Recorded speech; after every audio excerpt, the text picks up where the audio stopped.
Hi, this is Jason Palmisano, founder and CEO of Trinity Fitness, here at the Florida hospital, where this has been our home for the last several days, and I'm going to try and address a very difficult question, a very valid question that my atheistic friends ask me from time to time, that I hear from time to time. And the question is this: if there is a loving God, why is there so much suffering in the world? And today we're here at the Florida hospital. As a matter of fact, we've been here for several days.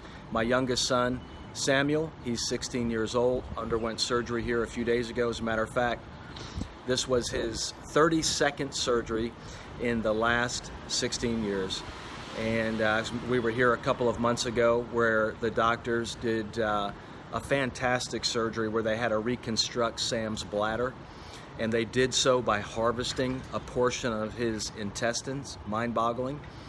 We had to come back a month ago for some corrective surgery, and here we are. We've been here for the last several days now on yet another surgery where basically they took a portion of Sam's appendix, made a tube out of it. One end of the tube went to his bladder. The other end, they created a port right below his belly button so that he can use the bathroom. Sam, when he was born with spina bifida and hydrocephalus. And he's the toughest kid I know. I can't even comprehend what goes on in his mind, how he deals with all the things that he's dealing with. But yet here we are. And so the question comes up, if God is such a loving God, why is Sam going through this? Why was he in tears last night, questioning himself? Not just Sam, but the entire hospital. It's a women's hospital, children's hospital, regular hospital, 3-in-1, filled with suffering. And it's one of many hospitals. We've gone back and forth ourselves from Arnold Palmer Hospital to Florida Hospital throughout the year. So the question stands, if God is such a loving God, why does so much suffering exist? And I think one of the things that we have to remember is that as we go back to Genesis, we see that it's not God's. Whether you believe in the Bible or not, whether you think the Bible's God's word or not, the fact remains that God's original plan, his original design, was not to have suffering and evil in the world at all. We look at the original creation and it was very good. So what happened? A little bit of temptation came in on the scene, and Adam and Eve chose to sin, chose to indulge in the temptation. You see, we have to understand that one of the, in my opinion anyway, one of the greatest risks that God ever has undertaken is that when he created his creation, when he created us with free will. That is true love. Love at its deepest form has to present a choice. You and I are afforded the choice to love, to not love, to follow, to not follow, to trust or not trust, to believe, not believe. Greatest risk that God ever took is to create his creation with free will. That gave Adam and Eve the ability to decide for themselves whether they are going to follow, obey, love, or not. And in that instant, they chose not to. And when they chose to go their own way, that's when sin entered our DNA. Sin, and of course, what happens then? Well, second law of thermodynamics. Things go from order to chaos. Things go from a perfect state of functioning to breaking down. And that's what sin does. It breaks down. Our physical world around us is breaking down. Our physical bodies break down. Why? Because sin has entered the scene.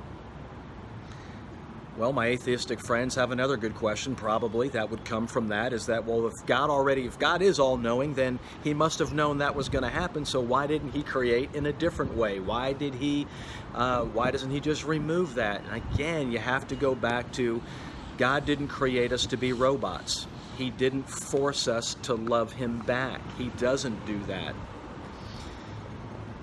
We would be robotic puppets. Love has to afford us a choice.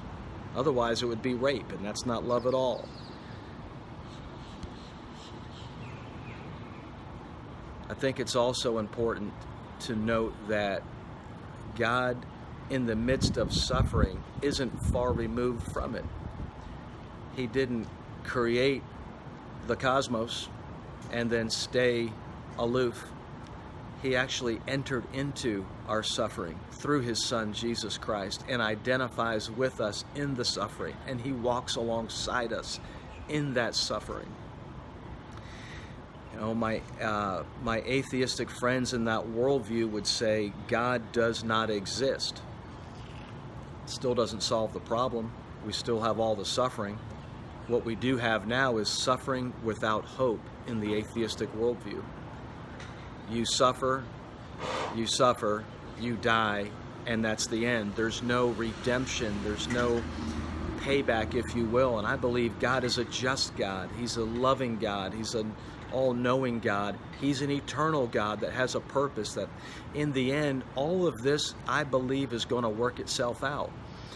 I believe that there will be redemption through the suffering for Samuel and all those that are suffering like Samuel. The atheistic worldview, simply, there's no hope there. And so, with those two worldviews, the atheistic worldview, the theistic worldview, which one do we land on? Well, which one does the evidence point to? And that's what I've had to wrestle with. That's what I've had to roll up my sleeves and dig in, and I believe the evidence points to a theistic God, an all-loving God that created the universe. Scientific evidence is irrefutable now. It points to, indisputably, that the universe was created in an instant from nothing. Well, from that, again, whether you're an atheist or a creationist, it's indisputable. The universe was created in an instant out of nothing. Time, space, and matter were all created in an instant. Well, there's only two choices to go from there. So let's see which one is more reasonable. From an atheistic standpoint, the universe was created in an instant from nothing by nothing. Theistic worldview, the universe was created in an instant from nothing by someone. Which one's more reasonable? Well, in my opinion, I've landed on the theistic worldview. I believe that a loving God created the universe. You might say, well, then, why do we have all the suffering? Going back to, he did create us with free will. And I believe that there is redemption through the suffering, that God will equalize everything out in the end. So, guys, I don't know if that helps, but that's where I sit today in front of this hospital as I examine the evidence and the facts and trust that God is all loving. God bless you.